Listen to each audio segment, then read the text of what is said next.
24 years old when this happened, and I worked alone on the overnight shift at a 24-hour diner off a state highway in rural Indiana.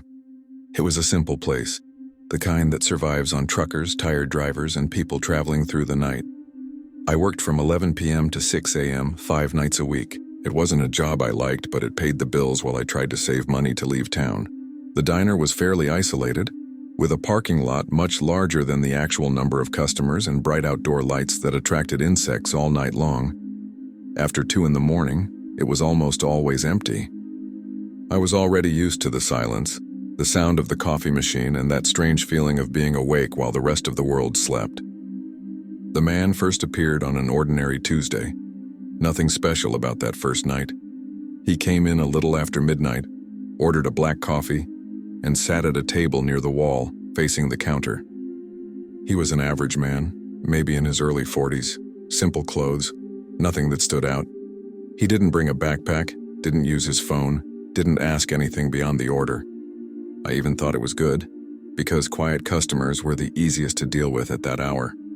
I made the coffee, served it, and went back to cleaning the counter. When I looked again, he was staring at me, not aggressively, but too directly, too steady. I ignored it because a lot of people stare without realizing it. I kept working, thinking he'd drink the coffee and leave in a few minutes like almost everyone did. The problem was that he didn't leave. The coffee went cold in the cup and he stayed seated there without changing position. I noticed because I went to that table a few times to clean others nearby, and his cup stayed exactly where it was. There was no steam, no movement. He didn't blink. That's not an exaggeration. I truly didn't see him blink once that night. His eyes stayed open, fixed on me, following my movements around the diner.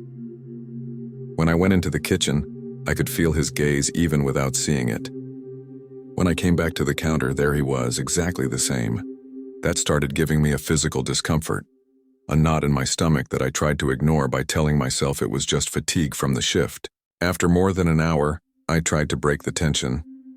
I asked if he wanted more coffee. He took a few seconds to respond, as if thinking about something unrelated to the question, then said yes in a low voice, almost too neutral. I refilled the cup and went back behind the counter. He didn't thank me, didn't say anything, he just kept staring. The silence in the diner felt louder because of that.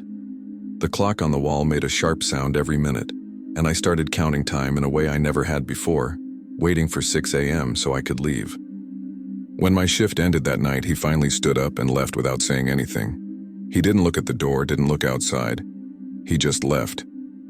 I felt relieved, thinking it had been just one strange night. The next night, he came back.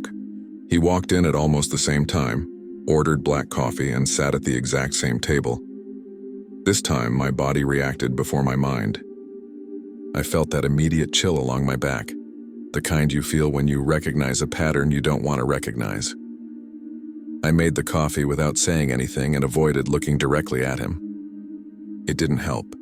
I could feel his stare the entire time, following every movement I made behind the counter. The diner was completely empty that night, which only made everything worse. No truckers, no cars stopping. Just the two of us, the hum of the lights and the constant sound of the coffee machine. He stayed there for hours again. He didn't touch the cup, didn't blink, didn't get distracted by anything. When a car passed outside, the headlights lit up his face for a second and I could see that his expression never changed. This repeated itself for several nights in a row. Always the same order, the same table, the same fixed stare. I started getting tense at the beginning of my shift, waiting for the door to open. I tried to convince myself that he had some kind of issue, that maybe he wasn't even aware of what he was doing. Even so, I started locking the kitchen door when I went in there, something I had never done before. One night I dropped a spoon out of nervousness, making a loud noise on the floor. Any normal customer would have reacted even by reflex. He didn't. He didn't blink. He just kept looking at me, as if nothing external existed. That was the night I started feeling real fear. Not the immediate kind, but the kind that builds up and never lets you relax. On one particular early morning, he did something different. It was already past 4 when he finally looked away from me for the first time. I thought maybe he was about to leave. Instead, he looked at the large clock on the wall behind the counter. He stared at the numbers for a few seconds, then looked back at me. He didn't say anything, but that simple gesture made my stomach turn, because I knew exactly what that time meant. Less than 2 hours until my shift ended. There was no way he could know that precisely, because I had never discussed my schedule with anyone there. Still, the way he shifted his gaze between the clock and me didn't feel random.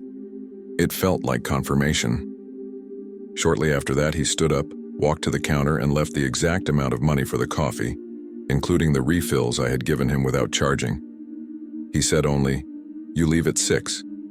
It wasn't a question. It was a simple statement said in a neutral, almost casual tone. I didn't respond. My mouth was too dry to say anything. He stared at me for a few more seconds, turned his back, and left. The door closed behind him, and the bell made that loud sound that had never bothered me before. I stood there with my heart racing, staring at the clock, feeling that something had crossed an invisible line. After he left that morning, I couldn't work properly anymore. Any noise from the kitchen made me jump. I kept looking at the clock, counting minutes, waiting for 6 so I could leave, but at the same time afraid of what might happen when that moment came. When I finally closed the register, turned off some of the interior lights, and grabbed my bag, my hands were shaking. The parking lot was almost empty, just a few cars parked near the road. The outdoor lights lit everything harshly, creating long shadows on the asphalt. I looked around before leaving, trying to convince myself that he had gone hours earlier. I walked quickly to my car, keys already in hand. When I got closer, my stomach dropped. The ground around my car was marked. Fresh footprints, clearly defined, making a complete circle around the vehicle. They weren't old marks or dirt blown by the wind. You could clearly see where someone had stood behind the car by the driver's side near the trunk. The prints didn't lead toward the road. They stayed there, circling, as if someone had spent a long time waiting. I stood there for a few seconds, trying to breathe, looking around, expecting to see someone step out from behind another car or from the darkness. I saw no one. I got into the car too fast, locked the doors, and drove away without looking in the rearview mirror. I drove several miles before I could slow down. My heart was pounding so hard I felt it in my hand, still gripping the steering wheel too tightly. I checked the mirror repeatedly, expecting headlights to appear behind me, but the road was empty. Even so, the feeling of not being alone wouldn't go away. When I got home, I sat in the car for a few minutes, staring at my front door, breathing deeply before getting out. I went inside, locked everything, and didn't sleep. Every time I closed my eyes, I saw the shoe prints around the car, forming that slow circle as if someone had been walking without any hurry at all, just waiting for the right moment. The next night, I called my manager and said I wasn't coming back for the overnight shift. I didn't explain everything, just said I didn't feel safe. He tried to argue, said I needed to give notice, but I didn't back down. Even so, for some reason I still can't fully explain, I passed by the diner on my way to a friend's house a few days later, still in the early morning hours. It was closed, lights off, parking lot empty. But as I drove past, I was absolutely certain that someone was sitting at the same table as always in the darkness, staring straight at the glass door. I didn't stop the car. I never went back there. To this day, when someone stares too long without blinking, my body reacts before my mind because I know exactly what it feels like to be watched by someone who doesn't seem to need sleep. A few weeks later, I tried to convince myself that everything had ended with that job. I went back to working days, normal routine, people around all the time. Still, the effect of that experience didn't go away. I started paying too much attention to schedules, to people who stayed too long in the same places. Sometimes in supermarkets or lines, I'd feel that same sudden discomfort and look up, thinking someone was watching me the same way. It was never him, but the sensation was identical, as if my body had learned a pattern and now reacted before logic. One night, months later, I woke up suddenly just before 6 in the morning. There was no alarm, no outside noise. I opened my eyes with my heart racing, staring straight at the bedroom door as if I were late for something.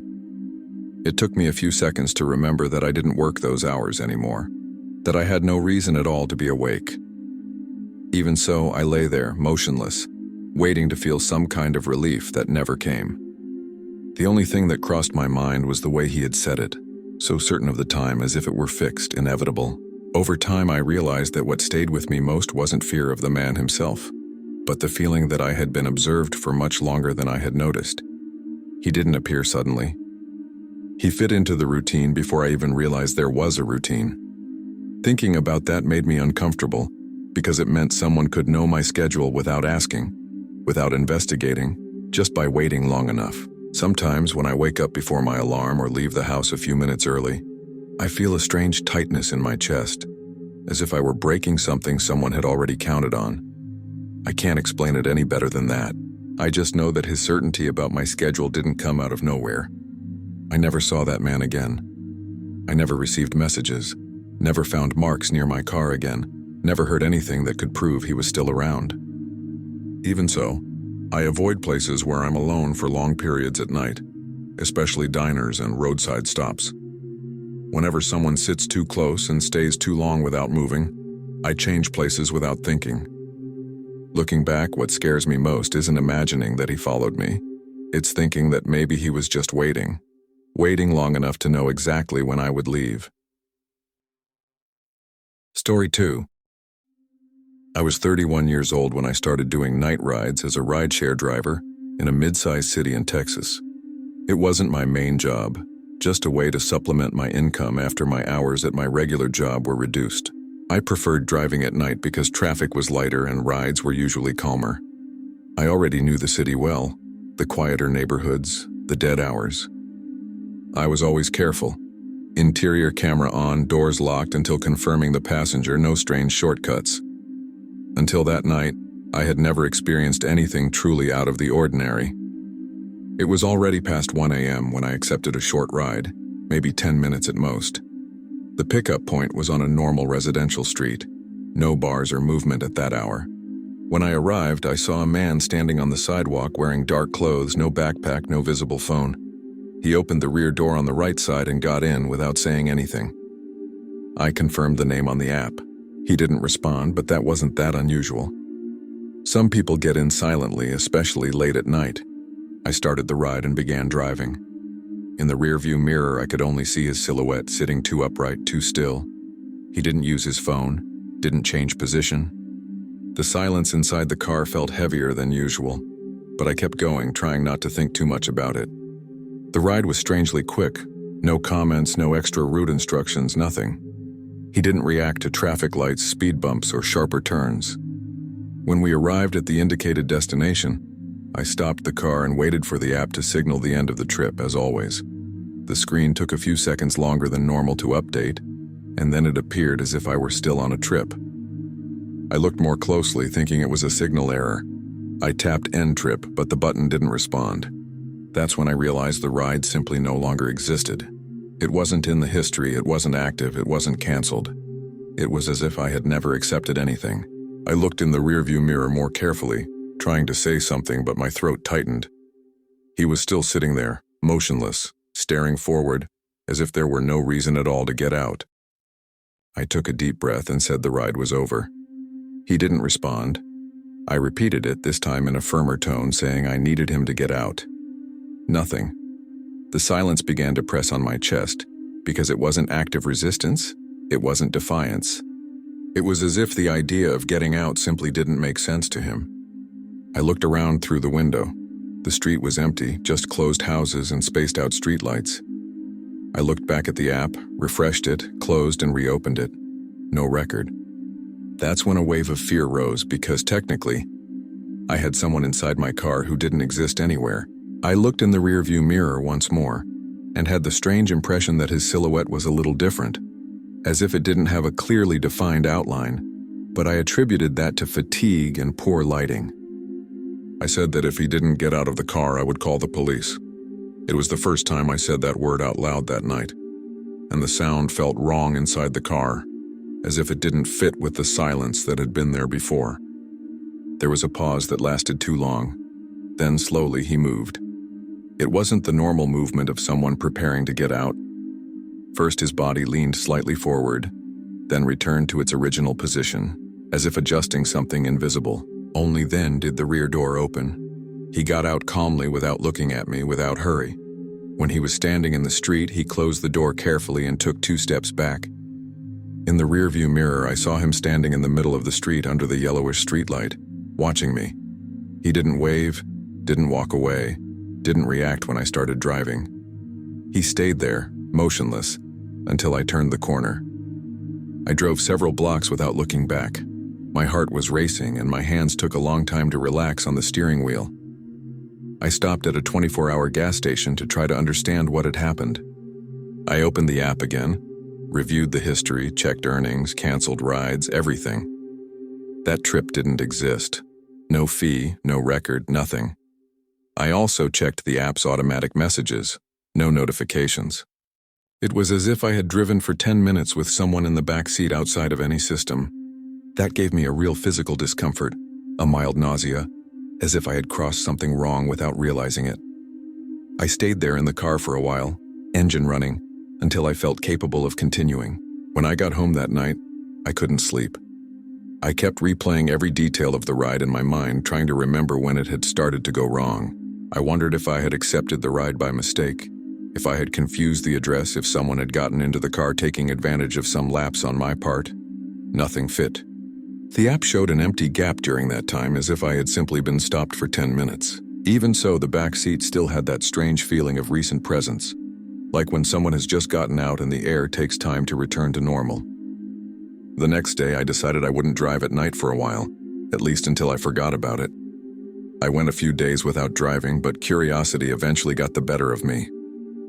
A week later, I decided to review the recordings from the car's interior camera. I had installed that camera precisely for safety, and until then, I had never needed it for anything serious. I watched the video at normal speed at first, then slowed it down. The audio was there, the sound of the car, my voice saying the ride had ended, the sound of the door opening and closing. But the image didn't clearly show a passenger at any moment. Where he should have been sitting, there were only irregular shadows, as if something partially blocked the light, but without a defined shape. You couldn't see a face, a body, or clear movements, just variations of shadow that shifted when the car passed under streetlights or headlights. I watched that segment several times, trying to find some angle where he appeared more clearly. I paused, advanced frame by frame, adjusted the screen brightness. Nothing changed. The shadow was always there in the exact position of the back seat, but it never resolved into a person. The most disturbing part was that when I remembered the scene, I was absolutely certain I had seen someone. I remembered the way he sat, the height of his shoulders, the presence occupying space. The camera confirmed none of that. It seemed to record only the effect of something being there, not the something itself. I closed the video with a tightness in my chest, because it wasn't like discovering I had been mistaken. It was like realizing that my memory and the recording didn't agree for a reason I couldn't explain. After that, I went back to driving, but only during the day. I avoided very late rides and canceled any request that seemed out of pattern.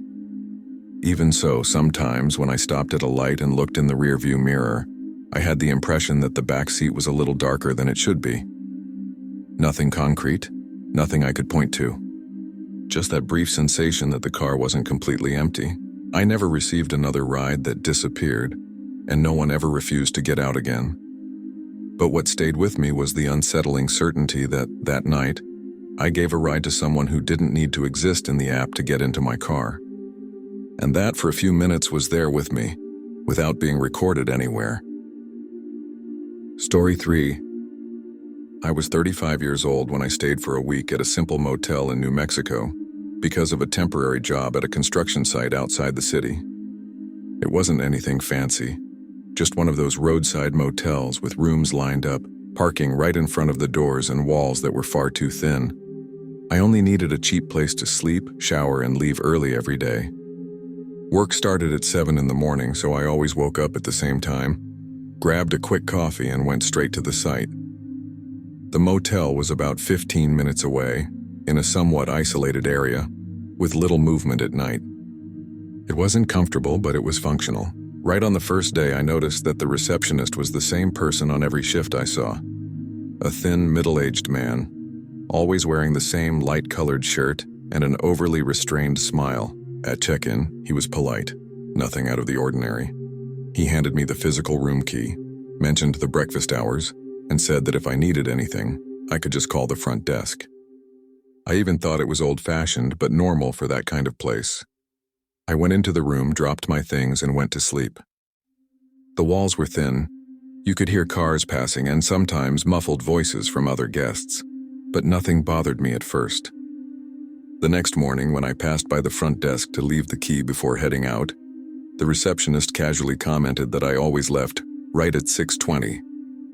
That caught me off guard, because I hadn't told my schedule to anyone. I gave an awkward laugh and confirmed it, thinking he must have noticed from the parking lot activity. He nodded, as if that confirmed something he already knew. That night, when I returned tired from work, he commented that I usually turned on the TV right after showering. He said it smiling, as if making small talk. That bothered me a bit, but I still tried to rationalize it. Maybe the sound of the TV carried through the rooms, maybe it was coincidence. On the third day, the feeling of discomfort started to grow. When I picked up the key at the front desk, he commented that I had talked to someone on the phone longer than usual the night before. He didn't mention names, just said that in a neutral, almost observational tone. I paused for a second, trying to understand how he would know that. The calls were made on my cell phone, inside the room, with the door closed. I asked how he knew, and he replied that these walls tell more than they seem. He said it laughing like it was an inside joke of the place. I laughed back, but felt a chill run up my spine. That night, it took me longer to fall asleep, paying attention to sounds I had ignored before. On the fourth day, I started changing small things on purpose. I woke up earlier, left at a different time, came back later from the site. Even so, when I passed the front desk, the receptionist commented that I had broken the routine just a little. He said it without looking directly at me, while flipping through an old notebook behind the counter. That irritated me. I asked what he meant by that. He replied that when someone stays a full week in the same room, they end up leaving a marked rhythm. He said it as if it were something normal, almost obvious. I went up to the room with the clear feeling that it wasn't just casual observation, it was too much attention. That night, I noticed details I had overlooked before.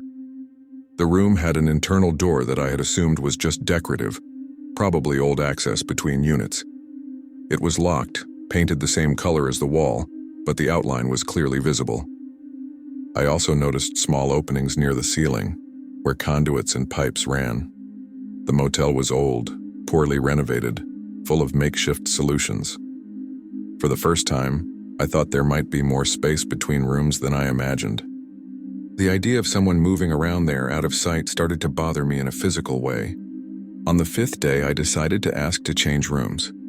I went to the front desk earlier than usual before heading to the site, and said the noise was bothering me. The receptionist didn't seem surprised. In fact, he smiled slightly as if he had already expected that request. He said he could check, but commented that changing rooms doesn't always change what we hear. That sentence hung in the air for a few seconds too long. Even so, he grabbed an old key ring with several worn tags and said he had access to units that were no longer being used. While speaking, he casually mentioned that he knew the building's structure well, including the parts guests never see. He ended up offering me another room in the same corridor a few doors down. I accepted more out of a need to leave that space than because I thought it would solve anything. When I entered the new room, I realized it was practically identical to the previous one. Same smell, same layout, same thin wall behind the bed. The only difference was the strange feeling that the room had been little used recently. The air felt stagnant. I spent the rest of the day working, trying not to think about it, but the conversation with the receptionist kept coming back to my mind, especially the natural way he talked about the motel's hidden parts. That night, already in the new room, I tried to follow my normal routine. I showered, turned on the TV at low volume, and lay down early. Even tired, sleep took a long time to come. The silence felt different there, more attentive, as if the room were waiting for something to happen. The wall behind the bed was too thin. You could hear small cracks, probably material expanding with the temperature change. I tried to convince myself of that. At some point, I turned off the TV and just listened. That's when I noticed a sound that didn't fit. It wasn't footsteps or knocking. It was a rhythmic, low sound, like someone breathing on the other side of the wall, with pauses too regular to be pipes or wind. I slowly turned onto my side, pressing my ear closer to the wall. The sound continued. Inhale, Exhale. Slow. Too close. My body froze automatically as if any movement might give away that I had noticed. I stayed there for several minutes trying to find a logical explanation, counting the rhythm of the breathing, waiting for it to stop. It didn't stop. At one point, the sound grew a little louder, as if the person on the other side had moved closer to the wall directly behind my bed. I held my breath without realizing it, and for a few seconds, the sound on the other side seemed to do the same, as if matching me. I stayed there, motionless, feeling the mattress sink under my weight, my heart pounding far too loud for that silence. The breathing on the other side continued, calm, patient. There was no coughing, no speech, no movement that suggested someone walking away. I thought about knocking on the wall, about getting up and leaving the room, but something told me any reaction would draw too much attention. I slowly picked up my phone with as little movement as possible and turned on the flashlight for just a second, pointing it at the wall. Nothing visible, just old paint, a little chipped. Even so, the sound was there, constant, as if the wall were thin enough to separate only two spaces too small to be independent rooms. After a while, that felt like an hour, but was probably only a few minutes. The breathing stopped. It didn't fade. It didn't move away. It stopped all at once. The silence that followed was worse than the sound because it felt deliberate. I waited to hear footsteps, some sign that whoever had been there had left. I heard nothing. I lay there until my body began to ache from being so tense. When I finally gathered the courage to get up, I grabbed my essential things, opened the room door, and left without looking back. The corridor was empty, lit by those weak lights that don't reach the corners. I passed the front desk without seeing anyone and went straight to my car, determined not to return to that room under any circumstances. I drove to a gas station that was open all night and stayed there for a while, sitting in the car trying to decide what to do. The sky was already starting to lighten a bit, but I hadn't slept at all. I thought about asking for a refund, reporting the motel, calling the police, but nothing seemed easy to explain without sounding too confused. I only returned to the motel when the sun was already high, intending to grab the rest of my things and leave for good. When I entered the front desk area, the receptionist was there, as always, in the same spot behind the counter. He looked at me and said with the same calm as before that I had left earlier than usual. That made my stomach drop because I hadn't passed by there when I left in the middle of the night. I asked for my things and said I wouldn't be staying another night. He didn't argue, didn't try to convince me to stay. He just commented that not everyone can handle noticing when a building learns people.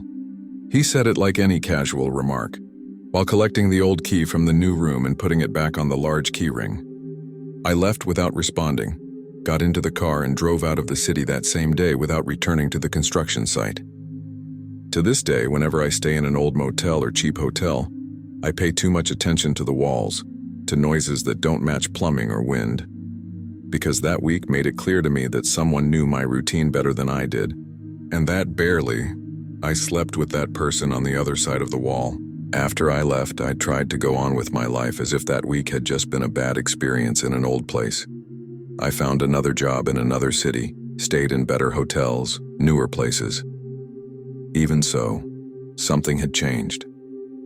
I began waking up several times during the night, alert to any sound coming from the walls. Noises I would have ignored before now made me sit up in bed and listen carefully. In some places, I even changed the position of the bed if I could, just to avoid being directly against a shared wall. It wasn't constant fear. It was vigilance. As if I had learned too late that some people know how to observe without needing to appear. What bothered me most wasn't remembering the breathing itself, but the calm with which everything had happened. The receptionist never raised his voice, never threatened, never needed to hide. He spoke like someone who had seen that before, as if my presence had simply activated something that was already part of the building. Sometimes when I stay somewhere that's too old, I catch myself thinking about how many old keys exist behind a counter, how many false walls, how many technical spaces between one room and another, and how many routines are observed without anyone needing to cross a door. Over time, I realized that what stayed with me the most wasn't the immediate fear, but the feeling of having been studied. Not followed, not obviously watched, but learned. My schedules, my small habits, how long I took in the shower, the exact moment the light went out. All of that had been observed from somewhere I couldn't see. Sometimes I remember the phrase about the building learning people, and that bothers me more than any sound I heard that week. Because buildings shouldn't learn anything. They should just be empty structures, not something that responds to someone's presence. I never went back to that city and never tried to look for the motel again. Part of me is afraid of discovering that it's still there, operating normally, with the same receptionist behind the counter and the same ring of old keys. Today, whenever I enter a motel room or an old hotel room, the first thing I do is stay silent for a few minutes, just listening. If I hear something I can't explain, I leave. I'd rather lose money, time, anything than lie down again with a wall that's too thin behind the bed. Because that week, I learned that some people don't need to enter your room to be far too close to you. Story 4. I was 33 years old and worked late in a commercial building in downtown of a mid-sized city in California. It was one of those renovated old buildings, with law offices, accounting firms, and a few smaller startups. My workday rarely ended before 9 at night, and on most days I was one of the last people to leave the floor. The building was practically empty after 8, with silent corridors, automatic lights, and that constant echo of footsteps that makes everything sound louder than it really is. I was already used to that. I grabbed my things, locked the office, and went down alone to the underground parking garage almost on autopilot. The garage had 2 levels below street level, dim lighting and concrete pillars that created several blind spots. The first time I saw him, I was coming down in the elevator thinking about what I was going to make for dinner. As soon as the doors opened on level 2, I noticed a man standing near the exit ramp. He was wearing a dark security uniform, with a badge hanging on his chest, but nothing I recognized right away. He wasn't holding a radio, wasn't using a phone, didn't seem busy with anything specific. He was just there, standing with his hands clasped in front of his body, looking in my direction. He didn't block my path, didn't say anything. He just watched as I walked to my car. I passed by him trying to keep my posture normal, but I felt that automatic tightness in my stomach that comes when something doesn't quite add up. The uniform looked too clean for a garage like that, where the guards I knew usually wore lighter vests and always carried radios. When I got into the car, I looked in the rearview mirror. He was still in the same spot, now looking toward the back of the garage, not at me. I started the car and left without rushing too much, trying not to seem nervous. Only when I reached the main street did I realize my shoulders were far too tense, and my hands hurt from gripping the steering wheel so tightly. The next day, I even thought I might have overreacted. Maybe he was a new guard, maybe I just hadn't noticed him before. But that night, I left earlier than usual, a little after 7, and I saw him again. This time, he was on the other level of the garage, near the more distant parking spots standing between 2 pillars. Same posture, same dark uniform, same motionless presence. He didn't seem to be waiting for me specifically, but he was positioned in a way that allowed him to see who came down from the elevator. As I approached my car, I clearly felt that he was following my movements with his eyes without moving his body. I got into the car quickly and left with a bad feeling, trying to convince myself that there was still some simple explanation for it. The third time, something happened that made me stop trying to rationalize it. I left the building much later, almost 11 at night, after dealing with a last-minute issue.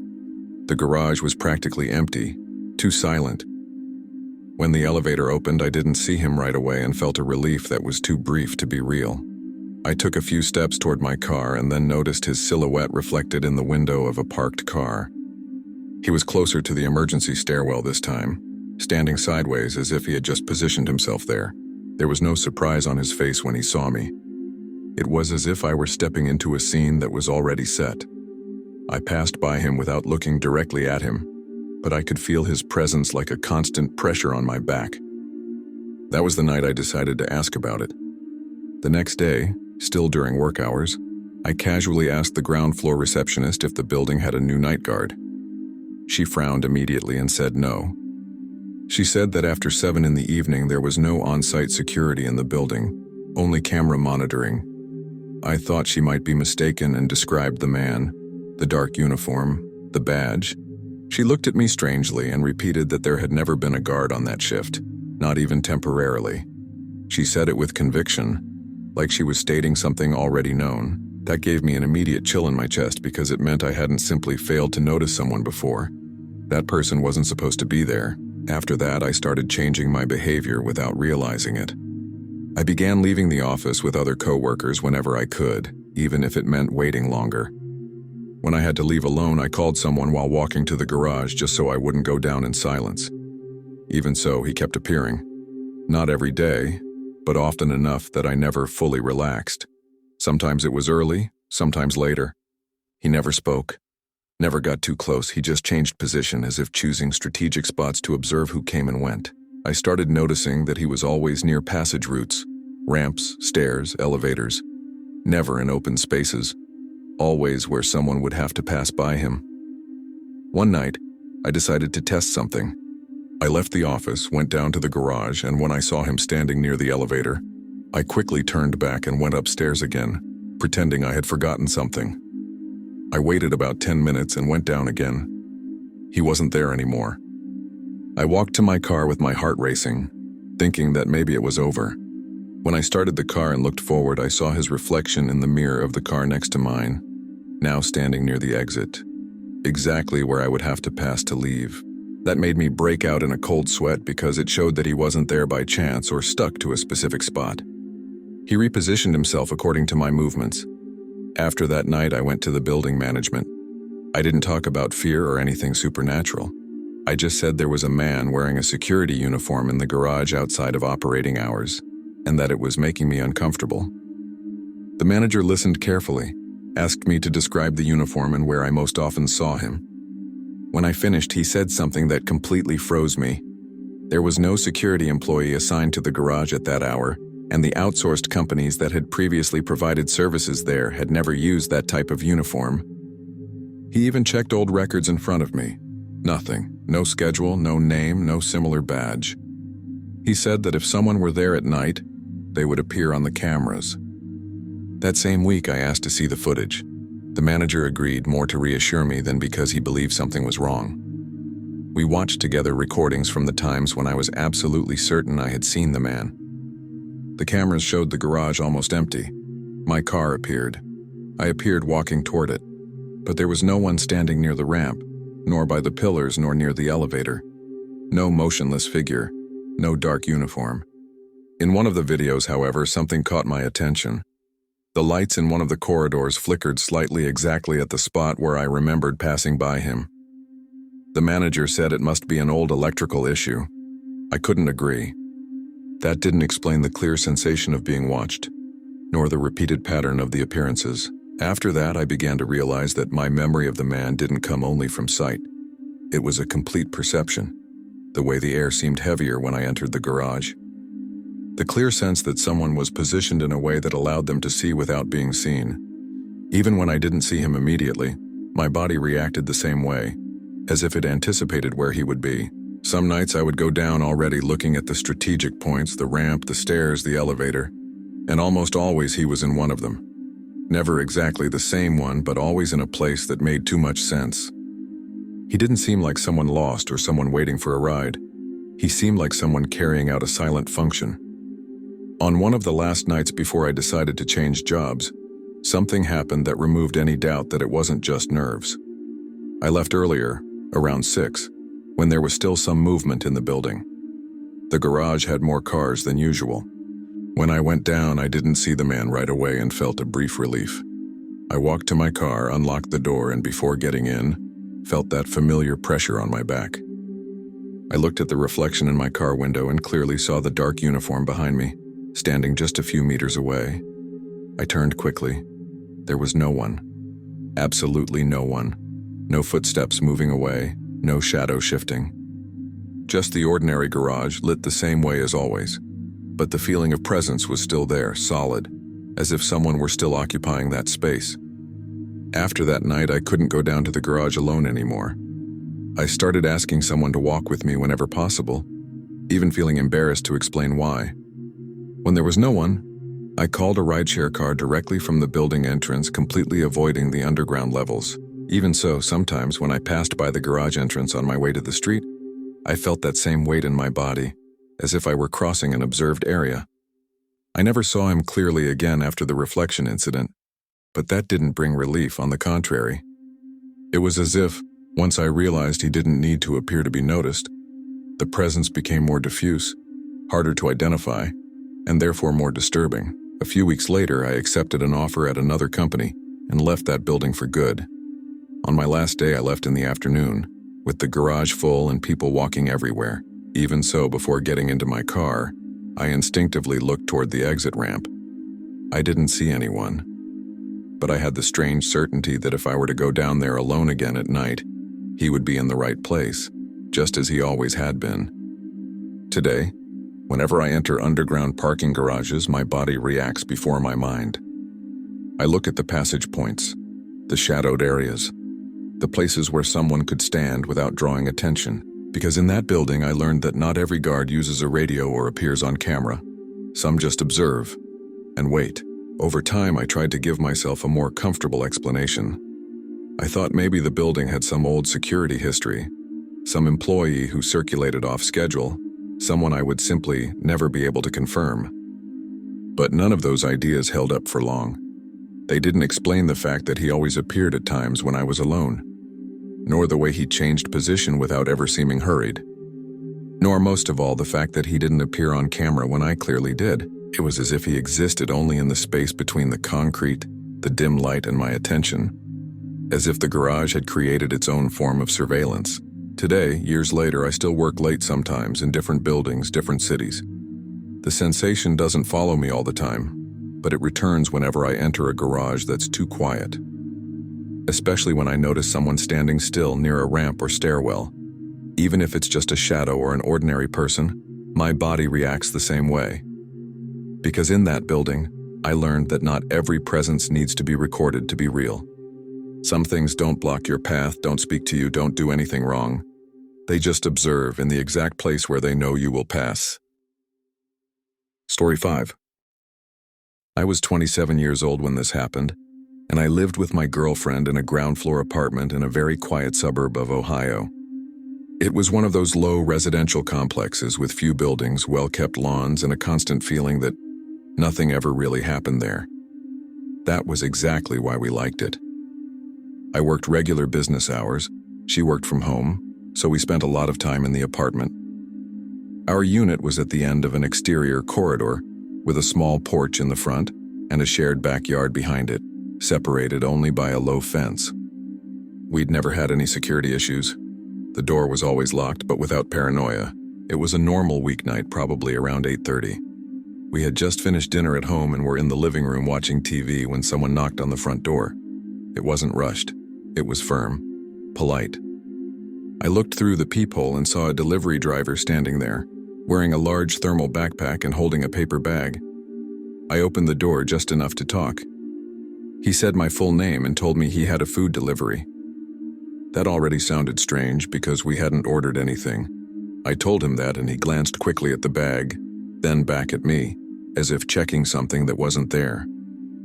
He insisted for a second, saying the order was correct and that the address matched. My girlfriend came up behind me and confirmed that no one had ordered food that night. The delivery driver didn't argue. He just said okay in a tone that was too neutral and took a step back. What bothered me was that he didn't leave right away. He stood there in front of the door for several long seconds looking into the apartment. It wasn't a curious glance or a quick look. His eyes moved across the living room, the kitchen visible in the back, and my girlfriend standing behind me. That gave me an immediate sense of unease. I closed the door without saying anything else and locked it. We commented to each other that it must have been a simple mistake. Someone typed the wrong address, something common. Even so, I stayed alert for a few minutes, listening from inside. I didn't hear footsteps moving away right after. I only heard the distant sound of someone walking, but I couldn't tell where it was coming from. I went back to the living room trying to relax, but the strange feeling didn't go away. About 5 minutes later, we heard a different sound. It wasn't the front door. It was a low metallic noise coming from the back of the apartment, like someone fiddling with the handle of the door that led to the backyard. My heart started racing immediately. We almost never used the back door, only to take out the trash or when we wanted to open it for ventilation. I went over slowly and put my ear close to it. The sound happened again, clearer this time, someone trying to turn the handle carefully as if they didn't want to make noise. My girlfriend grabbed her phone and opened the app for the outdoor camera that faced the backyard. The image took a second to load, and when it appeared, my stomach dropped. The same delivery driver was there, walking slowly through the yard. He was no longer wearing the thermal backpack. His hands were free. He walked near the windows, stopping for a moment at each one, looking inside. We stood there staring at the screen, trying to process what we were seeing. He approached the back door, stood directly in front of it for a few seconds, and that's when we clearly heard the handle move again. It wasn't force, it was testing, like someone checking whether it was locked. He stepped away right after and went to the bedroom window, put his face close to the glass and stood there motionless. The camera didn't have audio, but we could see that he was breathing deeply, as if evaluating the space. My girlfriend started crying softly without making a sound, and I felt that strange impulse not to make any noise inside the apartment. I stood there gripping the phone tightly, trying to think of what to do without drawing attention. I silently called the police, keeping the phone on speaker at very low volume, and described what was happening while he continued moving around the yard. The dispatcher told us not to open the door under any circumstances and to stay away from the windows. While I was talking, the delivery driver stepped away from the bedroom window and walked toward the side of the building, leaving the camera's view for a few seconds. That was the worst moment, because we could no longer see where he was. The noise in the yard stopped, and the silence that followed felt deliberate, as if he were waiting for a reaction from us. About a minute later, he reappeared on the camera, now closer to the low fence that separated our yard from the parking lot. He stopped there, completely still, looking in the direction of the back door, as if he knew exactly where we were inside the apartment. There was no rush in his movements, no sign of nervousness. He seemed far too comfortable. When a car passed on the street and its headlights briefly lit up the yard, we could see his face more clearly. There was no clear expression, just that fixed stare that didn't match someone who had made a simple delivery mistake. Then he turned around and slowly walked out of the yard, disappearing behind the building. The police arrived about 10 minutes later, but the yard was already empty. The officers walked around the area with flashlights, checked the fence, looked at marks on the damp ground near the windows. There were recent, well-defined footprints leading from the back door to the fence, but no thermal backpack anywhere. We showed them the video from the outdoor camera, and one of the officers commented that it didn't look like a delivery driver on duty. They asked if we had ordered food through any app. We confirmed that we hadn't. They took notes, said they would file a report, and advised us to stay alert over the next few nights. There wasn't much more they could do at that moment. After they left, the apartment felt smaller. The silence was no longer comforting. We spent the rest of the night awake with the lights on, checking the camera every few minutes. At no point did we see him return. The next day, I tried checking delivery apps, order histories, anything that could explain how someone could have my full name and address. I found nothing. No hacked accounts, no pending orders. I called 2 local delivery companies and described the man, the backpack, the time. Neither confirmed having anyone working in that area that night. In the days that followed, we were more alert than ever. We locked everything as soon as it got dark, closed the curtains, avoided using the back door. Even so, the feeling of exposure didn't go away. Whenever someone walked past the exterior corridor, we automatically stopped talking. One afternoon, I found shoe marks near the bedroom window, as if someone had stood there for a few seconds. I couldn't prove when they had been made. That left me with the clear impression that the visit hadn't been an isolated event. A few weeks later, we moved apartments. It wasn't an immediate decision, but the idea of staying there started to feel too heavy. Before leaving, I re-watched the camera footage several times. In one segment, I noticed something I hadn't before. When he appeared in the yard without the backpack, he looked shorter, closer to the ground, as if the bulk of the backpack had been part of how I remembered his shape. That bothered me, because it reinforced the feeling that he had presented himself in a specific way just to get to our door. To this day, when someone knocks at night without warning, my body reacts before my mind. I no longer open the door without confirming everything twice. What stayed with me most from that night wasn't the attempt to get inside, but the calm way he observed the apartment, as if he were assessing something that had nothing to do with the delivery itself. He came back without an order, and it became clear that the food had never been the reason. Story 6. Was 22 years old, and at that time, I worked the overnight shift at a 24-hour pharmacy in a small town where everyone thinks they know everyone. I studied during the day at the regional state university and worked from 11 p.m. to 7 a.m. to pay rent and tuition. The pharmacy was on an avenue that was almost empty at night with a gas station across the street and nothing else open for a long stretch. After 2 a.m., business dropped off a lot. One customer or another would come in, almost always the same people, and the rest of the time it was silence, bright white lights, and the low hum of the beverage refrigerator. I liked the shift because it was predictable. At least I thought it was. On that particular night, everything was normal until close to 6 in the morning, when a man entered the store with less than half an hour left before the system's technical closing. He didn't seem rushed or tired or drunk like some customers at that hour. He was clean, wearing simple clothes with a small backpack on his back. He walked slowly through the aisles, picking up products, reading labels, and putting them back. When he came to the counter, he didn't bring anything to buy. He stood there for a few seconds, looking at me as if organizing what he was going to say. Then he started asking loose questions without much apparent logic about the pharmacy's hours, whether I always worked that shift, whether it was tough to balance work and school.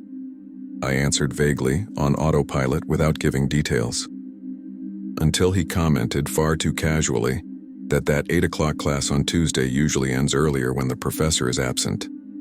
That made me freeze inside, because I had never talked about my classes with anyone there. For a second, I thought I'd misheard. I laughed awkwardly and asked how he knew I had class at 8. He shrugged as if it were obvious and commented that a full-time course is always tight for someone who works overnight. I tried to keep things light, but my body was already on alert. He kept talking, mentioned a professor by last name, got the subject right, and even commented that I usually sat more toward the back of the classroom. None of that information was on my social media, and I had never seen that man before at the pharmacy. He didn't seem like someone from the university. He didn't seem to be provoking me. He spoke like someone confirming facts, not like someone trying to impress. When I asked if he needed help with any product, he smiled faintly and said no, that he had only come in because he knew I would be there at that time. That sentence completely changed the atmosphere. He looked at the watch on his wrist, commented that I must be eager to leave since I still had class later, wished me good luck on Thursday's exam, and left the store without buying anything. The automatic door closed behind him with that dry sound I had heard thousands of times. But that morning it seemed far too loud. I stood behind the counter for a few seconds trying to process everything, feeling my heart speed up without fully understanding why. After he left, the pharmacy felt bigger and emptier than before. I walked through the aisles just so I wouldn't have to stand still behind the counter, trying to remember if I had ever seen that man before, even outside of there. Nothing came to mind. I mentally reviewed my social media, thinking about whether anyone could have access to the information he had mentioned. I didn't post schedules, professors' names, or routines. I had always been discreet precisely because I worked nights. The more I thought about it, the clearer it became that none of it had come from any obvious place. That left me uneasy in a way I wasn't used to at that job. When I finally closed the pharmacy and turned off the internal lights, I felt a strange relief at leaving that enclosed space. The parking lot was empty, as it almost always was at that hour. I walked to my car with the uncomfortable feeling that something still wasn't over. Before getting in, I noticed a folded piece of paper tucked under the windshield wiper. My first thought was a ticket or an ad. I took the paper, and as soon as I opened it, my stomach dropped. My full name was written there without abbreviations, exactly as it appeared in the university records. Below it, in clear handwriting, was the time of my next class, with the name of the course. Nothing else. No signature. No explanation. I stood there for a few seconds beside the car, holding the paper, looking around the empty parking lot. There was no one there. No car creeping by, no shadow near the building. The wind was light, and all I could hear was the distant sound of the road. I folded the paper again and put it in my pocket, got into the car, and locked the doors before even starting the engine. I drove home trying not to speed, but my mind wouldn't stop. I kept replaying the conversation, the casual way he had mentioned details of my routine, as if commenting on the weather. It didn't feel like a direct threat, but it didn't feel like a joke either. It was information that was far too precise to be a coincidence.